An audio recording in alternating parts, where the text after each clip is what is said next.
একেবারে নির্বাচনের দোরগোড়ায় আমরা, মাঝে মাত্র আর একটা দিন, তারপরেই এ রাজ্যের মানুষ তাদের ভোটাধিকার প্রয়োগ করবে। কিন্তু ঠিক এইরকম একটা সময়েও সরকারি কর্মচারীদের ডিএ পাওয়া নিয়ে অনিশ্চয়তা দূর হলো কি, নাকি নতুন করে আবার ডিএ পাওয়ার জন্য তাদের একটা আইনি লড়াই লড়তে হবে? এমনটা কি কথা ছিল? আমরা তো জানি সুপ্রিম কোর্ট একেবারে চূড়ান্ত রায় দিয়ে দিয়েছিল। সুপ্রিম কোর্ট পরিষ্কার তার রায় জানিয়ে দিয়েছিল যে সরকারি কর্মচারীদের দিয়ে দিতে হবে রাজ্য সরকারকে, এবং তার জন্য একটা নির্দিষ্ট দিনও ধার্য করে দিয়েছিল। পর্যায়ক্রমে একটা কমিটি গড়ে দিয়ে সেই বিষয়টা নিষ্পত্তি করবার কথা সুপ্রিম কোর্ট বলে দিয়েছিল। কিন্তু তারপরেও বিষয়টা নিয়ে জটিলতা কাটলো না, জটিলতা চলছেই। সত্যি কি সবাইকে দিয়ে দেওয়া হয়েছে সুপ্রিম কোর্টের নির্দেশ মোতাবেক? এটা নিয়েও একটা দ্বন্দ্ব রাজ্য সরকারের তরফে। আমি যেটা নিয়ে এর আগে অনুষ্ঠান করেছি, জানিয়েছিলাম যে আমাদের রাজ্যের প্রশাসনিক প্রধান পরিষ্কার জানিয়েছেন যে তিনি সুপ্রিম কোর্টের নির্দেশ মেনে সরকারি কর্মচারীদের 25% দিয়ে দিয়েছেন, পরবর্তীতে আরো দেবেন, অন্যান্যদেরও দেবেন, শিক্ষক যারা আছে তাদেরও দেবেন। কিন্তু বাস্তব বলছে, একাধিক জন বলছে তারা সুপ্রিম কোর্টের নির্দেশ অনুযায়ী দিয়ে পাননি। আবার অন্যদিকে যে কমিটি বসবার কথা ছিল, যে কমিটি নির্ধারণ করে দেবে, ধাপে ধাপে কপি দেবে, সেই বিষয়ে যারা মামলা করেছিলেন, মামলাকারী সংগঠন বলছে যে তারা অন্তত সেই কমিটির কাছ থেকে কিছু জানতে পারেননি কিভাবে গোটা বিষয়টার মীমাংসা হবে। তাহলে কি দাঁড়াচ্ছে গোটা বিষয়টা? গত 15 তারিখে এ বিষয়ে সুপ্রিম কোর্ট জানিয়েছে যে তারা রিপোর্ট চেয়েছে, আবারও আগামী 6 মে গোটা বিষয়টার জন্য আর একটা শুনানি হবে। তাহলে কি দাঁড়ালো? আইনি জটিলতা কি কাটলো, নাকি সুপ্রিম কোর্টের এই দীর্ঘসূত্রিতা আবারও চলতে থাকবে? আমাদের কাছে যে প্রশ্নটার কোনো মীমাংসা বা যে প্রশ্নটা সদুত্তর আমরা পাচ্ছি না, সেটা হচ্ছে ব্যাপারটা কিন্তু বোঝা যাচ্ছে না। সুপ্রিম কোর্ট চূড়ান্ত রায় দিয়ে দিয়েছিল, তারপরে আবার আইনি লড়াই শুরু হবার একটা অবকাশ তৈরি হয় কিভাবে? আসুন গোটা বিষয়টা কোথায় দাঁড়িয়ে আছে একটু বোঝবার চেষ্টা করি। এক শ্রেণীর কর্মচারীরা কিছু বর্ধিত দিয়ে পেয়েছেন, কিন্তু সেটা কত হিসেবের নিরিখে তারা সেটা বুঝতে পারছেন না। আবার কেউ কেউ পাননি। যারা মামলা করেছিলেন সেই কনফেডারেশনের তরফ থেকে দাবি করা হয়েছে সুপ্রিম কোর্টের যে রায় সেটা একেবারেই মান্যতা পায়নি সরকারের ভূমিকায়। তাহলে তো সরকারকে আদালত অবমাননার দায়ে দায়ী করে সুপ্রিম কোর্টের ব্যবস্থা নেওয়া উচিত ছিল। সেক্ষেত্রে কি ঘটছে? আবার মামলার বিষয়টা আসছে কেন?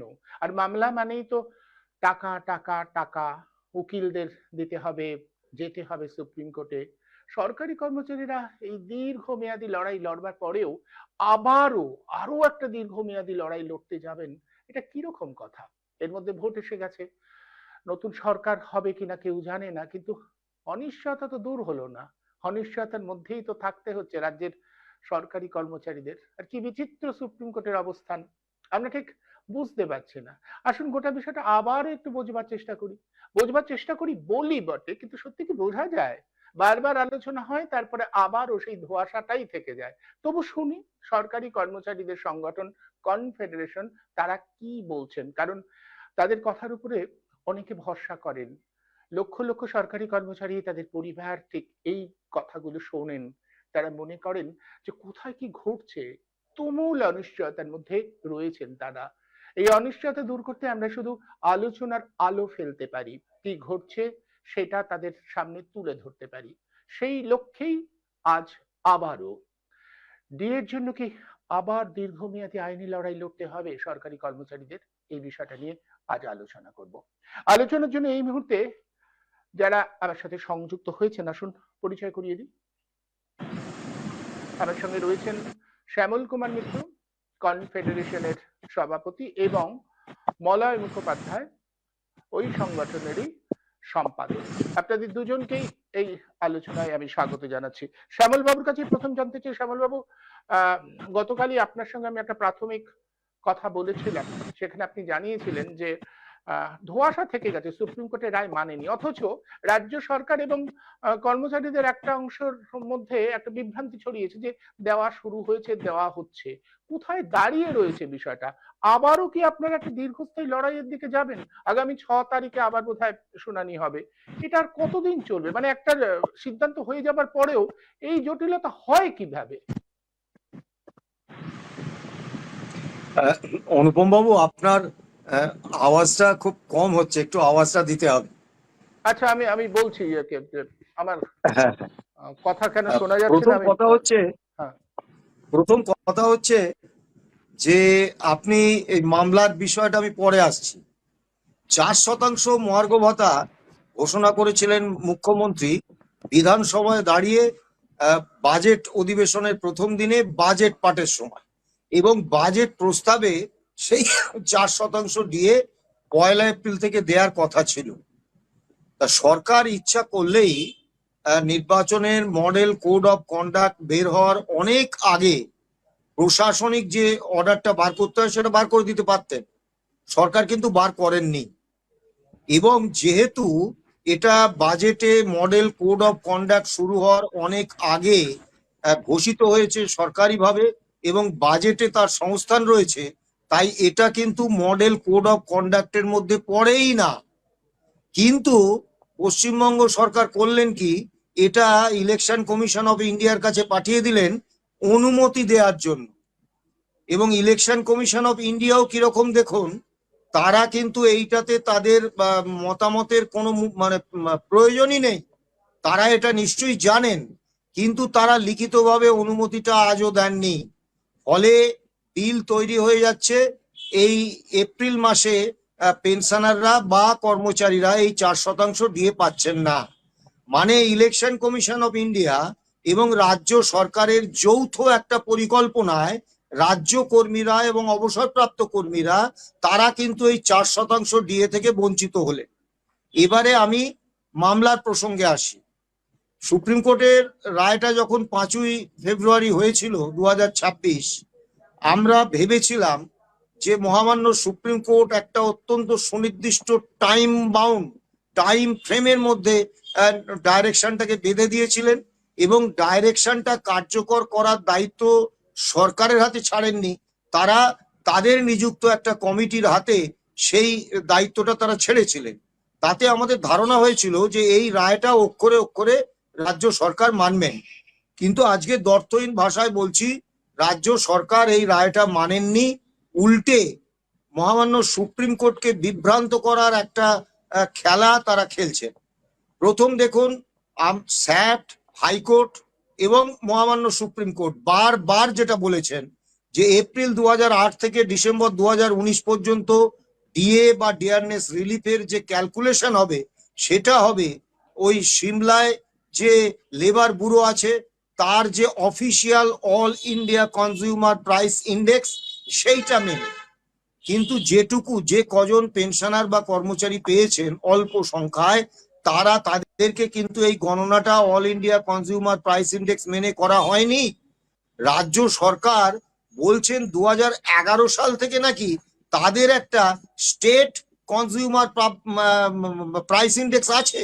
এটা একেবারে সরাসরি মিথ্যাচার এই কারণে যে আপনি যদি দিল্লি এবং চেন্নাইয়ে যে সমস্ত রাজ্য সরকারি কর্মচারী কাজ করেন পশ্চিম বাংলায়, তাদেরকে কিন্তু রাজ্য সরকার ওই পিরিয়ডে যে ডিএ বা ডিয়ারনেস রিলিফ দিয়েছেন সেটা কিন্তু all India consumer price index মেনে। তাদের যদি আলাদা কোনো সিপিআই থাকতো তাহলে তো তারা all India consumer price index মেনে দিতেন না। 6th পে কমিশন যেটা গঠিত হয়েছে সেটাও কিন্তু অল ইন্ডিয়া কনজিউমার প্রাইস ইন্ডেক্সের ওপর ভিত্তি করেই 1982 কে 100 পয়েন্ট ধরে 536 পয়েন্ট এআইসিপিআই এর উপরে সেই 6ষ্ঠ বেতন কমিশনও কিন্তু তৈরি হয়েছে। তাহলে রাজ্য সরকার একটা মিথ্যে কথা বলছেন যে তাদের আলাদা কনজিউমার প্রাইস ইন্ডেক্স রয়েছে। স্যাটে, হাইকোর্টে এবং মহামান্য সুপ্রিম কোর্টে মাননীয় বিচারপতিরা রাজ্য সরকারের আইনজীবীদের বারবার প্রশ্ন করেছিলেন যে আপনাদের কি কোনো এআইসিপিআই ছাড়া অর্থাৎ all India consumer price index ছাড়া আপনাদের কি নিজস্ব কোনো প্রাইস ইন্ডেক্স আছে? সেটা তাহলে দেখান, তার অর্ডার দেখান, তার সেই অনুসারে আপনারা দিয়েছেন দেখান। তারা কিন্তু এই 3 স্তরের আদালতেই সেটা দেখাতে পারেননি, অর্থাৎ তাদের নেই। যার ফলে হয়েছে কি, ধরুন 1/1/2016-তে all India consumer price index অনুসারে ডিএটা ছিল 125%, রাজ্য সরকার সেটা ঠিক করেছেন 100%। স্বাভাবিকভাবে তখন আমরা পেতাম 75%, পার্থক্যটা হচ্ছে 50%। এই 50% রাজ্য সরকারকে আমাদের দিতে হতো, তার বদলে তারা 100% ধরে নিয়ে সেইটাকে 25% করে দিলেন।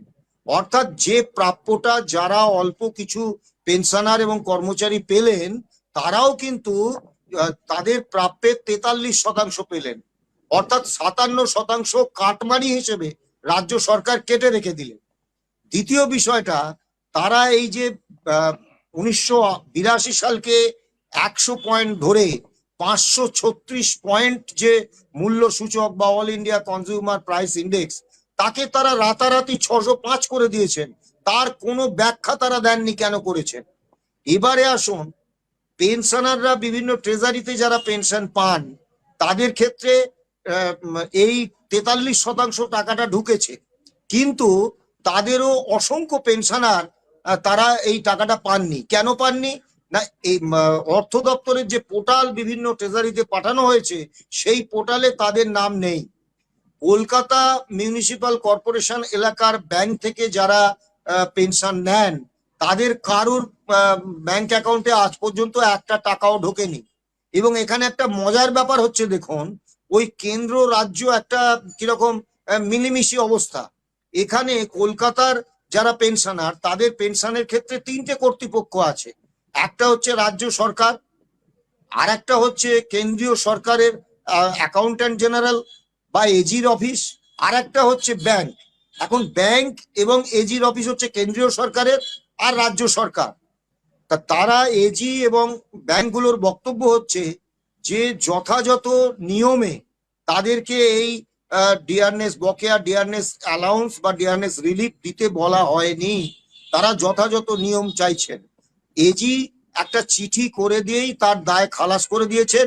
তারা কিন্তু রাজ্য সরকারের উপর চাপ সৃষ্টি করছেন না যে এই টাকাটা সুপ্রিম কোর্ট তো সবার ওপরে, এই টাকাটা সুপ্রিম কোর্ট ইমিডিয়েটলি দিতে বলেছে দিন, সেটা কিন্তু বলছেন না। অর্থাৎ তারা একটা ফিল গুড অবস্থানে আছেন যে আমি তো বাবা চিঠি দিয়ে দিয়েছি, আমার দায়িত্ব শেষ, আর রাজ্য সরকার চুপচাপ বসে আছেন। ফলে কলকাতা মিউনিসিপাল কর্পোরেশন এলাকার কেউ আজ পর্যন্ত এই এটা পাননি। তৃতীয়ত, এ বি সি এই 3 ক্যাটাগরির কর্মরত রাজ্য সরকারি কর্মচারীদের ক্ষেত্রে টাকাটা জিপিএফ এ ঢুকিয়ে দেওয়া হয়েছে। এখন মহামান্য সুপ্রিম কোর্টের রায়ে কোথাও কিন্তু টাকা জিপিএফ এ ঢুকিয়ে দেওয়ার কথা বলা নেই। এবারে আসুন, মহামান্য সুপ্রিম কোর্টের রায়ে কি বলেছিলেন? বলেছিলেন 25% of the area DA or dearness relief একদম। To be paid immediately. তা ইমিডিয়েটলি মানে তো মানে খুব তাড়াতাড়ি, তার আইনি কোনো সংজ্ঞা নেই ঠিকই, কিন্তু আমরা তো বুঝি ইমিডিয়েটলি মানে অবিলম্বে। তা সরকার সেটা কিন্তু দিলেন না, এবং সুপ্রিম কোর্টে সেটা কিন্তু তারা তাদের তথ্যেই স্বীকার করে নিয়েছে। কারণ রাজ্য সরকার বলেছিলেন যে এই ডিএর মামলার রায় কার্যকর করতে 41,770 কোটি টাকা লাগবে। আর কপিল সিব্বালজি, রাজ্য সরকারের আইনজীবী, সুপ্রিম কোর্টে গত 15 তারিখে তারা জানিয়েছেন যে তারা এ পর্যন্ত 6,650 কোটি টাকা খরচ করেছেন। স্বাভাবিকভাবে আপনি 41,770 কোটি টাকাকে 4 দিয়ে ভাগ করুন, দেখবেন সেটা 10,000 কোটি টাকার কিছু বেশি হচ্ছে, 6,650 কোটি টাকা নয়। অর্থাৎ রাজ্য সরকার কিন্তু মহামান্য সুপ্রিম কোর্টেই একদম তথ্য দিয়ে জানিয়ে দিয়েছে তারা 25% দেননি। আরো যে বাকি যে 75%, তার প্রথম কিস্তি সে যতই হোক, 1%ই হোক, 15%ই হোক, আর 50%ই হোক, সেটা দেওয়ার কথা 31শে মার্চের মধ্যে, সেটাও কিন্তু রাজ্য সরকার দেননি। সব থেকে বড় কথা, সুপ্রিম কোর্টে রাজ্য সরকার যখন এই 41,770 কোটি টাকার হিসেব দিয়েছিলেন, তারা কিন্তু হিসেবটা দুটো ভাগে ভাগ করে দিয়েছিলেন। একটা দিয়েছিলেন কর্মরত এবং অবসরপ্রাপ্ত রাজ্য সরকারি কর্মচারীদের জন্য, আর একটা দিয়েছিলেন গ্র্যান্ট ইন এডে যারা বেতন পান, অর্থাৎ বোর্ড, কর্পোরেশন, পঞ্চায়েত, পুরসভা, শিক্ষক, শিক্ষাকর্মী, বিভিন্ন আন্ডারটেকিংস ইত্যাদি, যাদেরকে আমরা অন্যান্য রাজ্য কর্মী বলি। তাহলে রাজ্য সরকার তো সুপ্রিম কোর্টেই মেনে নিয়েছিলেন যে তাদেরকেও এই টাকাটা দেয়া হবে, কিন্তু আজও পর্যন্ত তারা কেউ এক নয়া পয়সা পায়নি। শুধু বিভিন্ন অর্ডার হচ্ছে, এবং এই অর্ডারের থেকে আমরা একটা আতঙ্ক বোধ করছি। যদি বলবেন কেন, এই যে রাজ্য কর্মীদের জন্য যে বিভিন্ন অর্ডার হয়েছে, অ্যাডমিনিস্ট্রেটিভ অর্ডার, সেখানে কোথাও কিন্তু বলা হয়নি যে মহামান্য সুপ্রিম কোর্টের নির্দেশ মেনে এই অর্ডার হচ্ছে। আর অ্যাডমিনিস্ট্রেটিভ অর্ডার সরকার যে কোনো সময় সেটা উইথড্র করে নিতে পারেন, ক্যান্সেল করে দিতে পারেন, কিচ্ছু আসে যায় না। অর্থাৎ তাদের ক্ষেত্রেও কিন্তু একটা চূড়ান্ত অনিশ্চয়তা বজায় রেখেছেন। তারপরে ভয়ঙ্কর জিনিস যেটা করেছেন, যে 8 থেকে 15 পর্যন্ত, অর্থাৎ 1 এপ্রিল 2008 থেকে ডিসেম্বর 2015 পর্যন্ত তারা দেননি, বলছেন তাদের কাছে নাকি ডাটা ভান্ডার নেই। এটা কথা, কারণ তার আগে তো কোষায় বেতন হতো, তার ডেটা ভান্ডার তো সরকারের কাছে আছে, রাজ্য সরকারের তাহলে কাছে আছে। সেই ডেটাবেস থেকে তো এই টাকাগুলো দেয়া যেত। এবার আমি যদি ধরে নিই যে কোষা ছিল ডিপার্টমেন্ট ওয়াইজ সিস্টেম, যদি ধরে নিই 2, 4, 5টা দপ্তরে এই কোষার ডেটাবেসটা নষ্ট হয়ে গেছে, তাহলে বাকি দপ্তরগুলোতে তো ছিল। আবার যখন ইন্টারিম অর্ডারটা হয়েছিল 2025 সালের 16ই মে, তখনই তো রাজ্য সরকার জেনেছিলেন যে এই ডিএ 25% তাদের দিতে হবে। দিতে গেলে এই ডেটা ভান্ডারটা যাতে তাদের লাগবে, এটা তো তারা জানতেন। তাহলে তখন থেকে তারা ডাটা ভান্ডার তৈরি করার প্রয়াস নিলেন না কেন? আবার সুপ্রিম কোর্টে শুনছি তারা নাকি বলেছেন যে 8 থেকে এই 15 পর্যন্ত দিতে 2 বছর সময় লেগে যাবে। আমরা 10 বছর ধরে মামলা করছি, 11 বছরে মামলা পড়েছে। যারা তখন বেঁচে ছিলেন, মানে অনেকে যারা পেনশনার, যারা তারা কর্মরত নেই অনেকে। কর্মচারী আমাদের ছেড়ে চলে গেছেন আরো 2 বছর।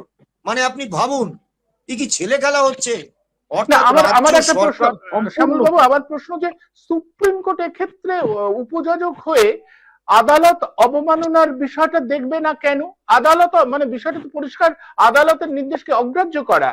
সুপ্রিম কোর্টের ভূমিকাটা কি?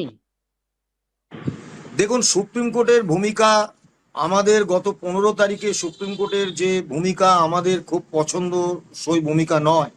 আমরা খুব আতঙ্কিত হয়ে পড়েছি, কারণ মহামান্য সুপ্রিম কোর্ট সেদিন আদালতে ছিলেন। আমাদের সিনিয়র অ্যাডভোকেট বিকাশ রঞ্জন ভট্টাচার্য ছিলেন অনলাইনে কলকাতা থেকে, গোপা বিশ্বাস ছিলেন অনলাইনে কলকাতা থেকে। সুপ্রিম কোর্টে সশরীরে হাজির ছিলেন সুপ্রিম কোর্টের সিনিয়র অ্যাডভোকেট রহিম রহিম, ছিলেন আলী রহিম, ছিলেন শেখর কুমার, এবং ফিরদৌস শামীম কলকাতা থেকে গিয়েছিলেন। তারা কিন্তু প্রত্যেকেই অত্যন্ত দ্ব্যর্থহীন ভাষায় বললেন যে all India consumer price index মানা হয়নি, রাজ্য সরকারের কোনো আলাদা কনজিউমার প্রাইস ইন্ডেক্স নেই, রাজ্য সরকার বিভ্রান্ত করছে মিথ্যা তথ্য দিয়ে, এবং all India consumer price index না মেনে কর্মচারীদের বঞ্চিত করা হচ্ছে, সুপ্রিম কোর্টের রায়কে অমান্য করা হচ্ছে। 25% ডিএর টাকা আজ পর্যন্ত কেউ পায়নি, এবং একটা বড় অংশকে বাদ রেখে দেওয়া হয়েছে। এবং ফিরদৌস শামীম এবং রহিম রহিম একদম বিচারপতিদের সামনে তথ্য তুলে ধরেন যে কিভাবে রাজ্য সরকার এই সুপ্রিম কোর্টের রায়টাকে ছেলেখেলা করছে। কিন্তু দুর্ভাগ্যের বিষয়, সুপ্রিম কোর্টের মাননীয় বিচারপতিরা বললেন কিছু তো পেয়েছেন, এটা তো অস্বীকার করতে পারেন না। এই কিছু পাওয়ার জন্য কিন্তু আমরা এই দীর্ঘ 11 বছর ধরে মামলা না, করছি এটা না। এটা কিরকম আমরা কথা হলো? মামলা কিছু করছি, একদম সত্যি তো, মানে কিছু পেয়েছি, এটা কথার মানেটা কি? যে দয়া করে কিছু দিয়েছে, এবং বিষয়টা এই এরকম? এবং এই সুপ্রিম কোর্ট বলেছিলেন DA is a legally enforceable right, তার রায় বলেছেন। এবং বলেছেন অল ইন্ডিয়া কনজিউমার প্রাইস ইন্ডেক্সই হচ্ছে ডিএ বা ডিয়ারনেস রিলিফ ক্যালকুলেশনের একমাত্র সূচক। এটা তো সুপ্রিম কোর্টের রায়ে উল্লেখিত বক্তব্য। তাহলে যখন এআইসিপিআই মানা হচ্ছে না, এটা আদালত অবমাননা নয়? তা আমরা সেদিনে মহামান্য সুপ্রিম কোর্টের ভূমিকায় যথেষ্ট আতঙ্কিত। জানি না 6 তারিখে কি ভূমিকা সুপ্রিম কোর্টের আমরা দেখব। আবার যদি এটা তারিখ পে তারিখ সংস্কৃতির মধ্যে চলে যায়, তাহলে আর একটা কথা অত্যন্ত স্পষ্টভাবে আমরা বলতে চাই যে মহামান্য সুপ্রিম কোর্টের একটা করে সার্কিট বেঞ্চ কেন প্রত্যেকটা রাজ্যে থাকবে না? দিল্লির একটা প্রভাবশালী আইনজীবীদের গোষ্ঠী, তারা সুপ্রিম কোর্টের সার্কিট বেঞ্চ বিভিন্ন রাজ্যে দিতে দিচ্ছে না। আপনি বলুন তো, এই যে 15 তারিখে আমরা গেলাম, সুপ্রিম কোর্ট তো নির্দেশ দিয়েছিলেন 15 তারিখের মধ্যে কমপ্লায়েন্স রিপোর্ট দিতে হবে রাজ্য সরকারকে। রাজ্য সরকার যে একবারে শেষ মুহূর্তে এই কমপ্লায়েন্স রিপোর্ট দেন বরাবর, এটা তো সুপ্রিম কোর্টের জানা। গত 3.5 বছর ধরে, সেই 2022 সালের 28শে নভেম্বর থেকে যখন মামলা চলছে, তখনই তো সুপ্রিম কোর্ট জানেন যে রাজ্য সরকার একেবারে শেষ মুহূর্তে সেই নথি তুলে দেন। তারা বিচারপতিরা পড়ার সময় পাবেন না। তাহলে এই শুনানির তারিখটা যদি আর কটা দিন পরে দিতেন, যে 15 তারিখ কমপ্লায়েন্স রিপোর্ট হবে, তা আমরা পড়ে দেখবো, তাহলে 20 তারিখ বা 22 তারিখ মামলার হিয়ারিং হোক। এই যে ধরুন আমাদের 6 জন আইনজীবীর সম্মান দক্ষিণা, তাদের ওখানে থাকা খাওয়ার খরচ, আমাদের যাতায়াতের খরচ, তাদের যাতায়াতের খরচ, এবং কোর্টে বেশ কিছু ইনসিডেন্টাল খরচ থাকে, এই যে বিপুল খরচটা, এটা তো পুরো জলে গেল। তা মহামান্য সুপ্রিম কোর্ট এটা ভাববেন না? আর কেনই বা সুদূর কলকাতা থেকে আমাকে দিল্লিতে ছুটতে হবে সুপ্রিম কোর্টের থেকে বিচার আনার জন্য? কেন সারা ভারতবর্ষের 28টা রাজ্য এবং 7টা কেন্দ্রশাসিত অঞ্চলে সুপ্রিম কোর্টের একটা করে সার্কিট বেঞ্চ হবে না স্বাধীনতার এত বছর পরেও? এই প্রশ্ন তো আমাদের থাকবে। বেশ, আমি আসবো আপনার কাছে। আমি দেখি মলয় বাবুর সাথে সংযোগ স্থাপন করা গেছে কিনা। মলয় বাবুর সাথে যে কোনো কারণে আমি হোক শুনতে সংযোগ পাচ্ছি, হ্যাঁ, আমি শুনতে পাচ্ছি। ও আপনি শুনতে পাচ্ছেন না? মলয় বাবু, আপনার কাছে হ্যাঁ, আমার আমি জিজ্ঞাসা। বেশ, তাহলে আপনি আমাদের এইটুকু অন্তত বলুন তো যে কোথায় দাঁড়িয়ে রইলো। আর যেটা আশঙ্কা প্রকাশ করছেন শ্যামলবাবু, পরিষ্কার বলছেন যে একটা আশঙ্কা হচ্ছে আবারও কি আমাদের দীর্ঘমেয়াদী আইনি লড়াইয়ের দিকে যেতে হবে। আপনি কি মনে করছেন? হ্যাঁ, দেখুন, শ্যামল বাবুও সেদিন উপস্থিত ছিল, আমিও আপনিও ছিলাম গেছিলেন? উপস্থিত। হ্যাঁ। এখন ঘটনাটা যেটা হচ্ছে, আমি সেদিনকে বলতে গেলে মামলাটা হয়নি। হ্যাঁ, কিন্তু কেন হয়নি এখানে দেখুন, মানে সর্বোচ্চ আদালত সরকারকে নির্দিষ্ট সময় দিয়ে দিয়েছিল এবং কমপ্লায়েন্স যে রিপোর্টটা দিতে বলেছিল 15ই এপ্রিল। স্বাভাবিকভাবে আমাদের ওই দিন উপস্থিত থাকতে হয়েছে, কিন্তু আমরা লক্ষ্য করলাম এই যে মহামান্য সর্বোচ্চ আদালত যে কমিটিটা করে দিয়েছে, যার মাথায় রয়েছে মাননীয়া যে ওই মালহোত্রা, ওই আপনার ইন্দু মালহোত্রা, তার সঙ্গে যে রাজ্য সরকারের একটা দুটো না 4টে বৈঠক হয়েছে। এখন ফাইনাল যে বৈঠকটা আছে আগামী 27 তারিখ ফাইনাল যে বৈঠকটা আছে, এবং সেই বৈঠকটা যে আছে সেটা কিন্তু সর্বোচ্চ আদালত জানে। তার জন্যই সর্বোচ্চ আদালত সেদিন বলেছিল যে আমি নেক্সট 29 তারিখ এই মামলাটা শুনবো। অর্থাৎ ফাইনালি রিপোর্টটা পেলে পরে, সেদিন হয়তো বলেনি, আমাদের যে ধারণা, আমার যে ধারণা হয়েছে, ফাইনালি রিপোর্টটা রাজ্য সরকার মানে ওই কমিটির থেকে পেলে পরে তারপরে 29 তারিখ ডেটটা দিয়েছিল। কিন্তু তিনি হয়তো তখন তো জানে না যে আমাদের ওয়েস্ট বেঙ্গলে 29 তারিখে ভোট। তারপরে সেই ডেটটা আপনার আগামী ওই 5 তারিখে রেখেছে। এখন ঘটনাটা হলো যে রাজ্য সরকার নির্দিষ্ট নিয়মে যে ডিএটা, সেই ডিএটা আমাদের দেয়নি। এখন কেন দেয়নি? রাজ্য সরকার এক প্রকার দেউলিয়া হয়ে গেছে। আমরা কিভাবে ডিপ্রাইভ করছি দেখুন, যে আমাদের ডিএটা নির্দিষ্ট নিয়ম মতো দিল না, এবং এই যে গ্র্যান্ট ইন এইড কর্মচারীদের একদম প্রথম থেকে যে একদম আমাদের যেমন নোটিফিকেশন জারি করেছে, যারা অবসর নিয়েছে তাদের নোটিফিকেশন জারি করেছে, এবং গ্র্যান্ট ইন এইড তাদেরও নোটিফিকেশন জারি করেছে। এই গ্র্যান্ট ইন এইড কে সরাসরি তো ফিনান্স ডিপার্টমেন্ট টাকা দেয় না, বাজেটে রাখে না, কারণ এরা গ্র্যান্ট ইন এইড তাদের যে সংশ্লিষ্ট দপ্তরগুলো আছে, যেমন ধরুন শিক্ষক, অশিক্ষক, তারা স্কুল এডুকেশন তাদের দেখভাল করে, তাদের আবার কলেজের প্রফেসরদের higher education, board, corporation, municipality গুলো urban development, rural development, panchayat গুলো পঞ্চায়েত ডাইরেক্টরেট, বিভিন্ন সংশ্লিষ্ট দপ্তর আছে, তাদেরকে কিন্তু নির্দেশ দিয়েছে এই ফিনান্স ডিপার্টমেন্ট যে আপনাদের কর্মী সংখ্যা এবং তাদের যে ক্যালকুলেশন করে আমাদের ফিনান্স ডিপার্টমেন্টকে পাঠান, এবং সে মতে কিন্তু ফিনান্স ডিপার্টমেন্টকে সব ক্যালকুলেশন করে পাঠিয়ে দিয়েছে, এসওপি হয়েও গেছে।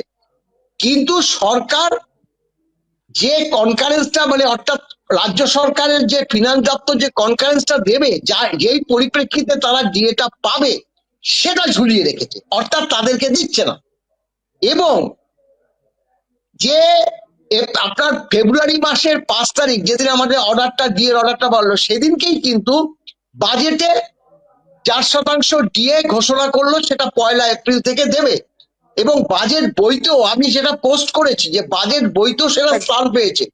অর্থাৎ দেখুন, কারণ লিখিত বক্তব্য বিধানসভায় দাঁড়িয়ে যখন বলে সেটাকে ইমপ্লিমেন্ট করতে হয়, না হলে এটা সংবিধান সম্মত ব্যাপারে সেটাকে অবমাননা, সংবিধানকেই মান্যতা না দেওয়া।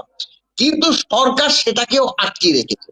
অর্থাৎ সরকার এখন তার কাছে আমাদের মনে হচ্ছে একদম মানে মানে তাদের যে মানে মানে কি বলবো, যে অর্থনৈতিক অবস্থা এতটাই দুর্বল হয়ে গেছে হবে। কারণ এই যে আপনার যুবসাথী বলুন, লক্ষ্মী ভান্ডার বলুন, খেলা মেলা, তারপরে ভোটের কাজেও বলুন কিভাবে টাকাটা সরিয়ে রাখে, এগুলো তো সব থেকে ভালোই জানে এই যে রাজ্য সরকার। এই পরিপ্রেক্ষিতে কাদের বলির পাঠা করবে? সরকারি কর্মচারীদের।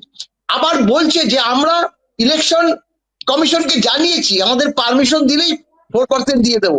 আচ্ছা বলুন তো, যেখানে বাজেটের দিন বাজেট অধিবেশনে যে 4% ডিক্লিয়ার করলো এবং সেটা 1 এপ্রিল থেকে আগে ঘোষণা, তখন তো আপনার ইলেকশন একদম ঘোষণা হয়, তাহলে 18 সেটা থেকে চালু দিতে হয় একদম। বাধাটা কোথায়? এবং তা না, এবং কেন্দ্রীয় সরকার আপনি দেখেছেন যে 2% দিয়ে ঘোষণা করে মন্ত্রিসভায় সিদ্ধান্ত নিয়ে ঘোষণা করে দিয়েছে। তাহলে কেন্দ্রীয় সরকার তাহলে তুই সেই প্রশ্নটা কেন মাননীয় মুখ্যমন্ত্রী তুললো না? মাননীয় মুখ্যমন্ত্রী তো সবসময় কেন্দ্রের বিরুদ্ধে প্রশ্ন তোলে, একবারে তো প্রশ্ন তুলতে দেখলাম না। আপনারা কেন ভোটের মুখে 2% দিয়ে দিলেন সেটা তুললো না? সে কি করলো?